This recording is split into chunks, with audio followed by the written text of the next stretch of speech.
pollster and communications strategist Frank Luntz is joining us now. I want to talk a couple things I want to get at here, but first, Frank, it's good to see you. And second of all, what do you think broadly of what we're hearing out of this Des Moines Register poll? And I do want to say that half the people out there are really mad at me because they support Harris and they think I'm for Trump. And the other half are really mad at me because they think I support Trump. And you just can't make anyone happy. So it's nice to be seen.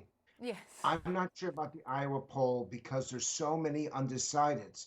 47 to 44 means that there is almost 10% that haven't made up their minds. And we know that that's not the case. So I'm wondering whether or not those people were pushed enough. When they say undecided or they don't want to make a commitment, they actually have some leaning. We've seen this in our own polling. Only 2% of Americans truly have no choice. And that's because they dislike both Trump and Harris. And in this case, it's showing up really significantly. And it's a surprise to me. Mm-hmm.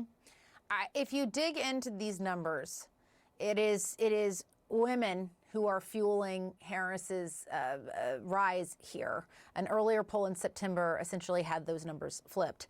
And it's worth noting, it's older and independent women that they say are driving these numbers for Harris. It's also worth noting, Frank, that there is a 6-week abortion ban that went into effect earlier this summer in Iowa.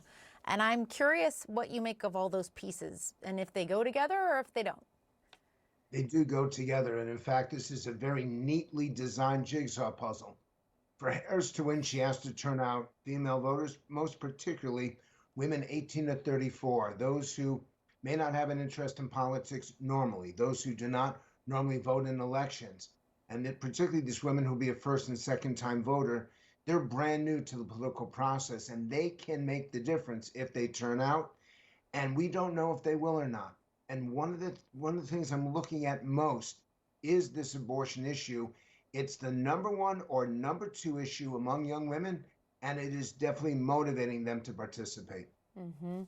And let's talk too about kind of some of your broad thoughts as we close out this campaign season, which is kind of a crazy thing. You've said any gaffe, mistake, bad quote, anything could really sink either campaign at what is a delicate moment. Tell us more about that. Well, you had Joe Biden doing it when he called Trump voters garbage. You had Donald Trump's rally in Madison Square Garden marred by that stupid comedian who made the comment about Puerto Rico. And these are things that resonate, that they reverberate in these final few days. And so the goal at this point from both campaigns is do no harm. And yet they seem to be doing it. But they have two disparate goals. In Trump's case, everyone who's decided to vote for him has made that decision already. There's no undecideds, literally none. So Trump's goal is to motivate, is to speak to the base, is to make sure that every Trump supporter actually casts that ballot on Tuesday. And for Harris, there's more undecided, there's more doubt about her. They don't know her as well, and there's more room to climb. And so if I'm a Trump strategist, I'm going back to my base to make sure they participate. And if I'm a Harris strategist, I'm still trying to appeal to those undecideds, maybe a few Republicans who don't like Trump, maybe some independents who ideologically agree with the Republicans on economic policy, but agree with the Democrats on social policy. In the end, I'm going to be much less strident because I'm trying to go for those voters who are conflicted.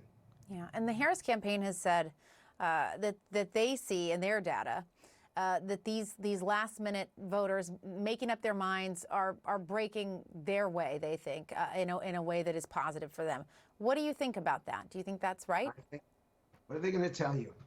I mean, this is what bothers me so much when you put partisans, and why I've tried to be so straight. You put partisans on, they're going to tell you that everything's breaking their way. Mm-hmm. They're not going to acknowledge to you that something isn't, because that's going to become a headline in tomorrow's newspaper or on tomorrow's Sunday shows. So they're going to say this to you. I don't see that. I saw voters moving, the last undecideds, moving towards Trump because they had questions about Harris, but they weren't happy about it. Make no mistake, these final persuadables don't like Trump the person, but they're more likely to support him on inflation and on immigration, which matters so much. they do like Harris as an individual, but they're not sure of what she's going to do the first hour, the first day, the first week. And that's why they're still persuadable to not absolutely in the camp. And that's why these final 48, 72 hours matter so much. Yeah. All right. We're going to see how they all play out. Frank Luntz, thank you so much for being here. Pleasure. Thank you.